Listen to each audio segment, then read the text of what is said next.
Hai teman-teman, berjumpa lagi dengan saya Fernando Saragi. Semoga teman-teman, ibu dan bapak guru sehat selalu. Walaupun saat ini masih pandemi, kita harus tetap semangat untuk menjalani hidup. Ya, di video kali ini saya akan membuat video rekam layar lagi ya teman-teman. Kita akan membahas tentang jagat raya dan sistem tata surya. Simak videonya berikut ini. Baiklah, saya akan memperkenalkan diri saya terlebih dahulu. Nama saya Fernando Saragi, kelas 10 IPA 2, mata pelajaran geografis, guru Bu Epiteti, kepala sekolah Bapak Martius, bersekolah di SMA Negeri 1 Siak Hulu, dibuat pada hari Rabu 11 November 2020. Langsung saja ke soalnya ya teman-teman. Soal nomor 1, menjelaskan pengertian dan terbentuknya alam semesta atau jagat raya. Terdapat 4 teori. Mungkin teman-teman semua tidak tahu ya, apa sih jagat raya itu? Nah, kali ini saya akan terlebih dahulu menjelaskan apa itu jagat raya. Jagat raya merupakan alam semesta yang sangat luas dan tidak terukur. Jadi terdapat 4 teori terbentuknya jagat raya. Yang pertama, teori keadaan tetap atau teori creatio continua. Teori keadaan tetap atau teori ciptaan sinambung atau teori creatio continua menyatakan bahwa alam semesta selama berabad-abad selalu dalam kondisi yang sama dan zat hidrogen senantiasa dicipta dari ketiadaan. Penambahan jumlah zat dalam teori ini memerlukan waktu yang sangat lama, yaitu sekitar 1000 juta tahun untuk satu atom dalam satu volume ruang angkasa. Teori ini dikemukakan oleh ahli astronomi Verhulst dan beberapa ahli astrofisika Inggris. Lanjut ke teori kedua, ledakan besar atau The Big Bang Theory. Menurut teori ledakan besar, dahulu kala galaksi-galaksi pernah saling berdekatan dan berasal dari massa tunggal. Kemudian dalam keadaan massa tunggal, jagat raya menyimpan suhu dan energi yang sangat kuat. Besarnya energi dan tingginya suhu tersebut menimbulkan ledakan besar yang menghancurkan massa tunggal. Terjadi kira-kira 13.700 juta tahun yang lalu. Efek ledakan besar tersebut, materi-materi dengan jumlah sangat besar terlontar ke segala penjuru alam semesta. Materi-materi tersebut akhirnya membentuk planet, bintang, debu, kosmis, meteor, asteroid, energi, dan partikel-partikel lainnya. Lanjut teori yang ketiga, yaitu teori mengembang dan memampat. The Oscillating Theory. Teori ini dikenal pula dengan nama teori ekspansi atau kontraksi dan kontraksi. Menurut teori ini, alam semesta tercipta karena adanya sebuah siklus materi yang diawali dengan masa ekspansi atau mengembang yang diakibatkan oleh adanya reaksi inti hidrogen. Pada tahapan ini, terciptalah galaksi-galaksi. Tahapan ini diperkirakan terjadi selama 30 miliar tahun. Kemudian galaksi-galaksi dan bintang yang telah terciptakan meredup. Selanjutnya memampat yang didahului dengan keluarnya pancaran panas yang begitu tinggi. Setelah tahapan memampat, maka selanjutnya adalah tahapan mengembang, dan kemudian pada akhirnya memampat lagi. Teori mengembang dan memampat ini menguatkan asumsi bahwa partikel-partikel yang ada pada saat ini berasal dari partikel-partikel yang ada pada zaman dahulu. Teori yang terakhir adalah teori alam semesta kuantum. Teori kuantum didasarkan pada ide bahwa semua kemungkinan peristiwa memiliki probabilitas untuk terjadi. Tak peduli berapa fantastik atau pandirnya peristiwa itu. Teori ini dikemukakan pada tahun 1966 oleh William Lane Craig. William mengatakan bahwa alam semesta telah ada selamanya dan akan selalu ada untuk selamanya pula. Dalam teori kuantum, ruang hampa pada hakikatnya tidak ada. Yang ada adalah partikel-partikel subatomik. Lanjut ke soal yang kedua, pengertian susunan tata surya dan planet serta penjelasannya. Sistem tata surya adalah susunan benda-benda langit seperti planet, asteroid, dan satelit yang bergerak mengelilingi matahari. Sistem tata surya termasuk dalam bagian alam semesta yang sangat luas. Tata surya terletak dalam salah satu galaksi yang ada di alam semesta ini, bernama Galaksi Bima Sakti atau Milky Way.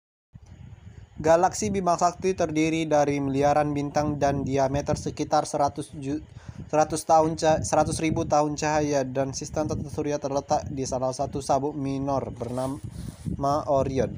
Dalam sabuk Orion inilah sistem tata surya terdiri dari matahari, planet-planet, dan benda-benda langit lainnya, membentuk susunan yang teratur ditunjukkan sebagai gambar berikut ini.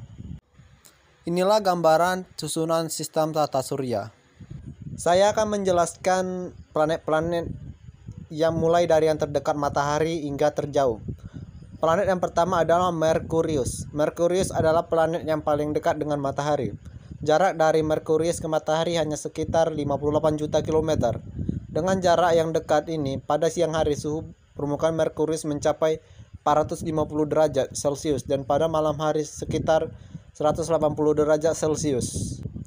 Berikut adalah gambaran planet Merkurius. Yang kedua adalah Venus. Venus adalah planet kedua terdekat dengan matahari yang berjarak sekitar 108 juta kilometer. Planet Venus tidak memiliki satelit seperti Bumi, tetapi Venus adalah benda langit paling terang setelah matahari dan bulan. Bentuk dan ukuran Venus hampir mirip dengan Bumi. Tidak hanya itu saja, komposisi planet dan gravitasi mirip dengan planet Bumi.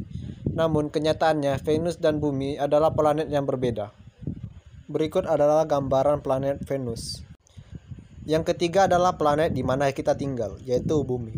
Bumi adalah planet ketiga setelah Venus yang mengelilingi matahari dan satu-satunya planet yang memiliki kehidupan.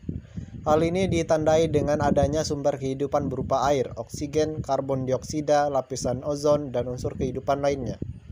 Interaksi Bumi dengan objek lainnya di luar angkasa disebabkan karena adanya gravitasi. Gravitasi ini yang menyebabkan Bumi dapat berinteraksi dengan matahari dan bulan yang merupakan satelit alami Bumi. Berikut ini adalah gambaran planet Bumi. Yang keempat adalah planet Mars. Planet Mars adalah planet keempat dari matahari. Planet kedua terkecil setelah Merkurius yang memiliki diameter sekitar 6.800 km. Mars memiliki jarak ke matahari sekitar 228 juta kilometer dengan waktu satu kali orbit selama 687 hari dan periode rotasi sekitar 24,6 jam. Kata Mars diambil dari bahasa Romawi yang berarti dewa perang. Selain itu, Mars juga sering disebut sebagai planet merah karena permukaannya yang berwarna merah ketika dilihat dengan mata telanjang. Hal ini disebabkan karena reaksi oksida besi yang terjadi pada permukaan Mars. Berikut adalah gambaran planet Mars. Berikutnya adalah planet kelima, yaitu planet Jupiter. Jupiter adalah planet kelima dari matahari dan merupakan planet yang terbesar dalam sistem tata surya. Jupiter memiliki diameter pada permukaannya sekitar 142.860 km, memiliki volume yang mampu menampung 1.300 kali Bumi. Jupiter adalah gas raksasa yang sebagian besar tersusun dari helium dan hidrogen dengan massa per 1.000 massa matahari dan 2,5 kali jumlah massa seluruh planet di tata surya. Berikut adalah gambaran planet Jupiter. Berikutnya adalah planet ke-6, yaitu Saturnus. Saturnus adalah planet ke-6 dari matahari dan merupakan planet terbesar kedua setelah Jupiter. Kita tahu bahwa planet Saturnus adalah planet paling cantik di antara planet-planet lainnya karena Saturnus memiliki cincin yang mengelilinginya. Cincin pada Saturnus tersusun dari komponen cincin-cincin kecil yang berjumlah sangat banyak. Cincin-cincin kecil ini tersusun dari gas beku dan butiran-butiran. Menurut para ahli astronomi, butiran-butiran ini merupakan peninggalan dari satelit yang hancur karena benturan dengan planet-planet yang lainnya. Berikut adalah gambaran planet Saturnus. Berikutnya adalah planet ketujuh, yaitu Uranus. Uranus adalah planet ketujuh dari matahari dan termasuk planet terbesar ketiga setelah Jupiter dan Saturnus. Planet Uranus terkenal dengan sebutannya sebagai planet paling dingin di tata surya. Hal ini dikarenakan suhu minimum di sana bisa mencapai minus 224 Celcius. Berikut adalah gambaran planet Uranus. Planet terakhir adalah Neptunus. Planet Neptunus adalah planet ke-8 yang dihitung dari matahari.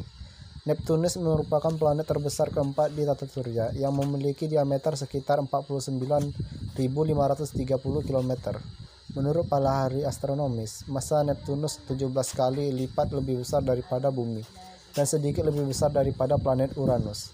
Neptunus mengelilingi matahari pada jarak 4.450 juta kilometer sehingga membutuhkan waktu sekitar 164,8 tahun dalam sekali berevolusi, dan dalam sekali putaran Neptunus membutuhkan waktu 16,1 jam.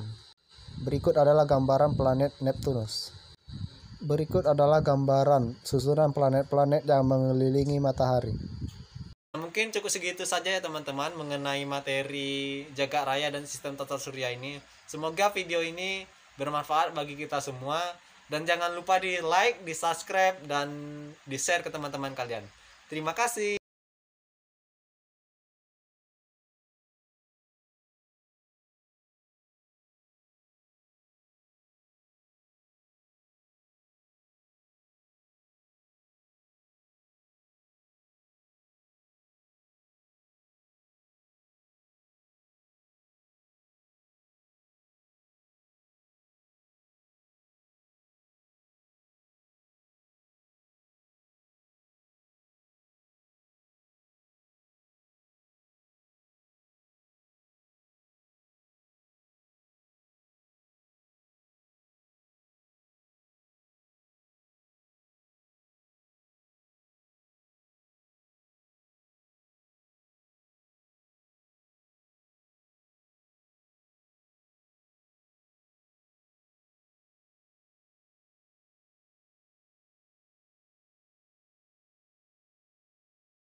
Berikutnya adalah planet ke-8, yaitu planet Neptunus. Planet Neptunus adalah planet ke-8 yang dihitung dari matahari.